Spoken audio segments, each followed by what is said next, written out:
अस्सलाम वालेकुम। हमारे तक सवाल पहुंचा है कि इख्तलाफ राय क्यों पैदा होता है, और अगर इख्तलाफ राय पैदा हो जाए तो इसका क्या हल है, किस तरह अपने इख्तलाफात को किसी दूसरे के सामने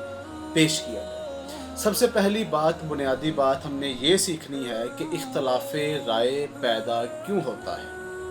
इख्तलाफ राय पैदा होने की वजूहात क्या हैं। तो सबसे पहली वजह यह होती है कि कोई ऐसी बात, कोई ऐसी सोच या कोई ऐसा तरीक़ाकार नया हमारे सामने आता है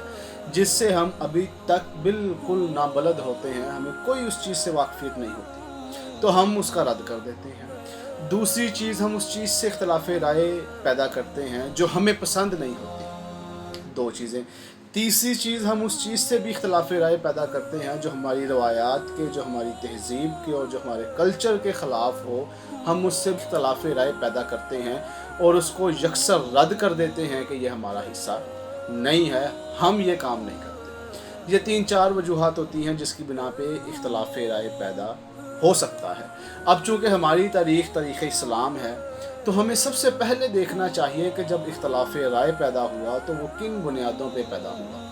जब मुशरिकीन थे, यहूदी थे, कफ़ार थे, मक्का के अंदर थे, मदीना के अंदर थे, तो अल्लाह के नबी एक नई दावत लेके आए और कहा कि कुलू ला इलाहा इल्लल्लाह, कि ये वही सिलसिला है जो मुझसे पहले अंबिया भी आया करते थे और कहा करते थे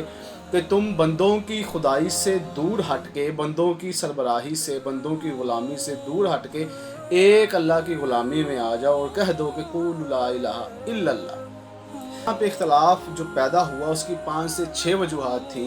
पहली चीज़, लोगों ने हसद की वजह से इस्लाम को जुटला दिया, फिर नफ़रत और तअस्सुब की वजह से भी इस्लाम को जुटला दिया गया, फिर गरूर और तकब्बर की वजह से भी इस्लाम को जुटला दिया गया, और फिर उसूलों के ऊपर भी, दलाइल के ऊपर भी इस्लाम को जुटला दिया गया, और एक इख्तलाफ राय पैदा हो गया और वो लोगों ने इख्तलाफ राय पैदा किया जो उसको मानने वाले नहीं थे। तो फिर क्या हुआ कि वो लोग जो डट गए, जिन्होंने इनकार कर दिया, तो अल्लाह ने कहा कि जब बेहतरीन किताब इनको दे दी गई, बेहतरीन नबी इनके दरमियान उतर गया है, नबी इन्होंने तेरा इखलाक नहीं देखा, तेरा किरदार नहीं देखा, तेरा कलाम नहीं देखा, तेरा कुरान नहीं देखा, तेरी ज़िंदगी नहीं देखी, इन सारी मौजज़ात को, इन सारी हकीकतों को रद्द करके, बग़ैर किसी दलील के, बग़ैर किसी असूल के, बग़ैर किसी वजह के इसने तेरा इनकार कर दिया, इन तमाम लोगों ने तुझसे मुँह मोड़ लिया, मेरी दावत का इनकार कर दिया, तो ये वो लोग हैं, इन्नल्लज़ीना कफ़रू सवाउन अलैहिम अअन्ज़रतहुम अम लम तुनज़िरहुम ला युमिनून। अब ये नहीं मानने वाले, इन्हें समझाएं या ना समझाएं, ये इंसानियत की सबसे घटिया किस्म है कि वो लोग जो किसी हक बात से महरूम इस वजह से रह जाएं कि उनकी हरदर्मी, उनकी बेईमानी, उनका हसद, उनका कुफर, उनका तअस्सुब और उनकी नफ़रत इस हद तक चली जाए कि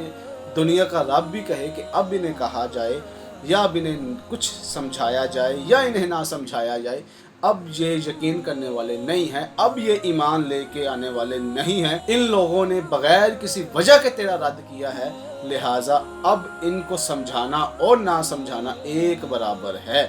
तो तब इख्तलाफ राय बग़ैर किसी वजह के हुआ, बग़ैर किसी मसले के हुआ।